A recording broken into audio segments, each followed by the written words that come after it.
Where were you when you heard that Plaxico had accidentally shot himself in a Manhattan club? Oh man, I think it was Carolina. No, I was in New Orleans. I think, right? I don't. Yeah, what year was that? That was 2000. I was in New Orleans. Plexico's my guy. I love him. Yeah. By the way, when he first. Did you think somebody had shot him, or did you know he had accidentally shot himself? Oh, it says. The New York Giant player. I mean, not New York is. New York Giant player has a rubber band to have a gun and shoots himself in a club. Yes. And my boy Antonio Pierce, they rush into the hospital and they do all the illegal things that you're supposed to check in. They were Giant fans at the hospital. They kind of kept it on DL, and that really came back and exploded everywhere. Because you know the rules with gun laws in New York, and they don't. Hey, listen, I even know even better. Plexico was on the private jet after we played Chicago when Sean Taylor got killed. He was on the jet that the mayors gave us to go to the funeral right after the game. Plexico, myself, a couple teammates, and that's it. So he knew about guns already. We got bodyguards. We got these people. Yeah. We know the people, the owners of clubs. You think why would you, come on. Yeah. No one is a Marine around here, let's be honest. So, and if you fit, I was always under this impression, Sharpe. If I need a firearm to go to some place, I don't need to go. No. I don't need to go. No. The only time I need to take a firearm somewhere, I got to be in the military. Yeah. And I understand what's going on. Hunting or something? Yeah, or whatever. But exactly. To go to a club? No. To have a drink or to see some honeys? No. Oh, hell There's no. too much responsibility. I mean, you can if you can put it down here and walk away, no, you can't. So this is a big responsibility right here. You don't need this. Yeah, and you know how testosterone is. You don't need it. A few drinks, somebody says something, somebody does something, and then, and I believe it just slipped. Yeah. And he grabbed it to pull it back up, and it shot him right here in the leg, He lucky he hit his artery. Sean Taylor died of that right here in the artery, and I was alluding to. That was exactly injury. Sean died too. He was at the funeral, and but that was one of the reasons Plexico could tell you why he went to New York or he came to New York because of myself. Right. He'll tell you this day. He wanted to play with me. I love playing with someone like him.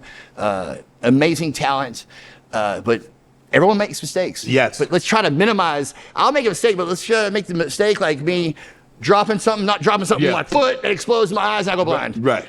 Let's minimize it. Yeah. And I leave my iPad. I leave my iPad on the plane. But I'm not going to. With the password or no? Yeah. Password? No. What? No. Oh God. But you look, one of the great safeties, and he looked like he was headed to a Hall of Fame career with Sean Taylor. Yeah. Sean Taylor was a backup.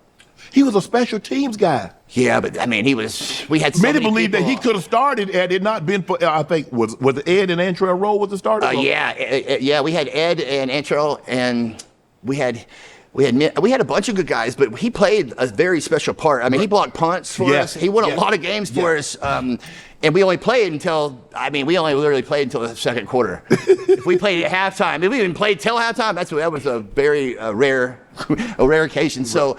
Yeah, he was special. I mean, like you said, God rest his soul. He's loved all through the world, especially here in Dade County. Yeah. He was a very huge influence for tons of young kids that are growing up, and his legacy lives on. And we all miss Sean. We all respect the player, Hall of Famer for sure, transitioning to year after year getting better. Yeah. And something happening like that, it took a piece of everyone's soul in this area, man. It was tough. For someone to be his size, because normally guys that are his size and play safety, they're stiff.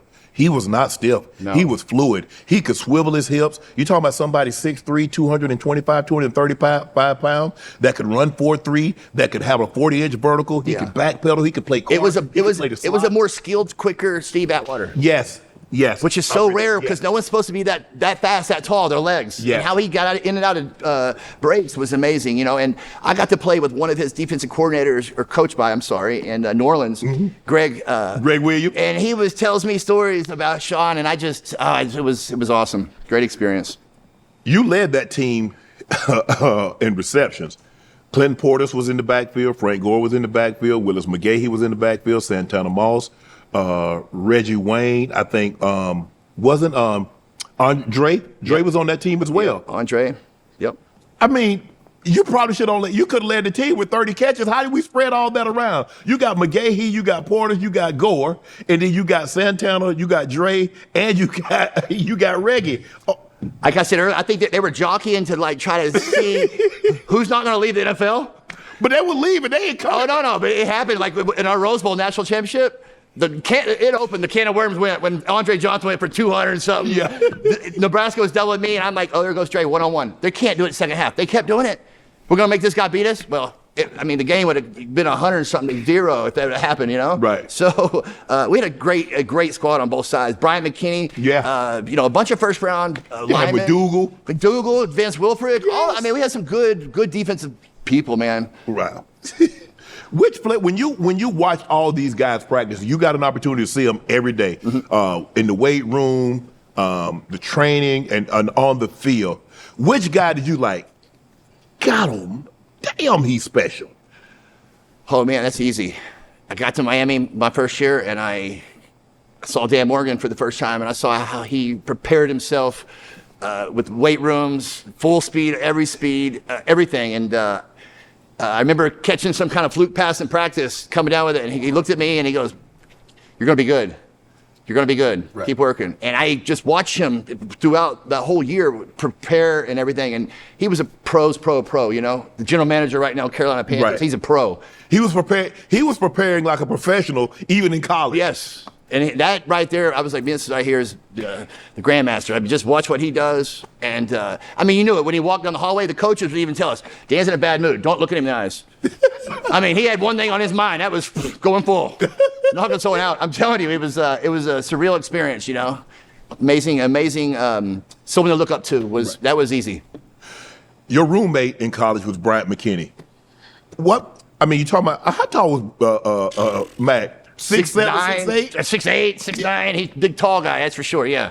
Goes to the what was it like? Because normally in college normally you try to put like receivers, right? Oh yeah, running back. How did they get a tight end? He was older. He was like a year older. So okay. One of the coaches like, "Hey, I got a house down the street. Rent it from us." So we did. But this guy. Talking about having a bodyguard 24/7 here. It was great. What a great player, a great person. We've had some great times. Jarrett Payton, Walter Payton's son, was in the mix with us, the roommates hanging out. It was just a good college experience, you know. But that comes with winning. Well, you don't I only lost one game in college, so I'm always going to have a good time. You know? Who don't like winning?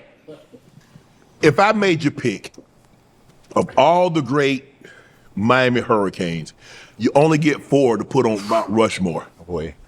And you got some good ones. Man. Not just the ones you played with. No, because great ones. You had Ray, you got Sap, you got Jack Youngblood, you got Vinny, you got Highsmith, you got Mike.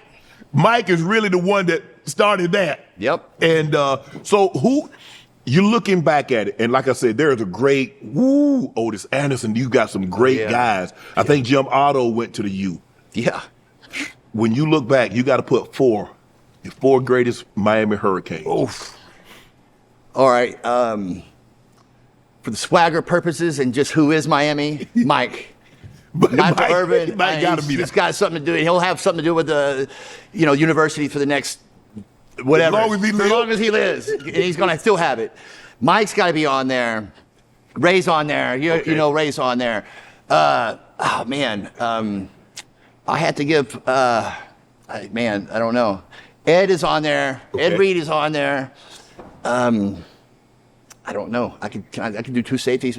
Sean Taylor is going to mean he's meant a lot to everyone down here in the university. Man,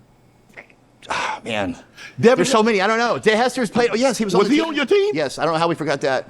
God, man. When you mentioned the swag of the U, nobody embodies the U more than Michael Irvin.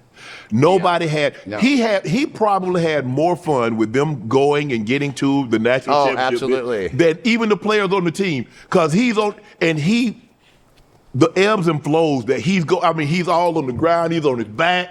When they win it, he's jumping up and down. He had the belt off. He said, listen, TV knows what sells. They could picture the other 100,000 people to say, but who they go to on the sideline? Mike.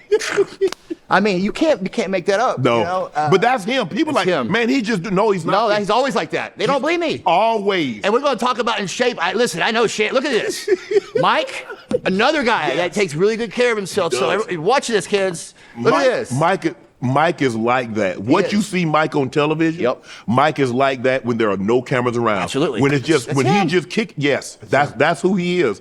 Want to join Club Shay Shay? Become an official member by hitting that subscribe button, where you never know who's going to be joining us for drinks and conversation. Don't be late to the party because you know we like to do something before 2 something.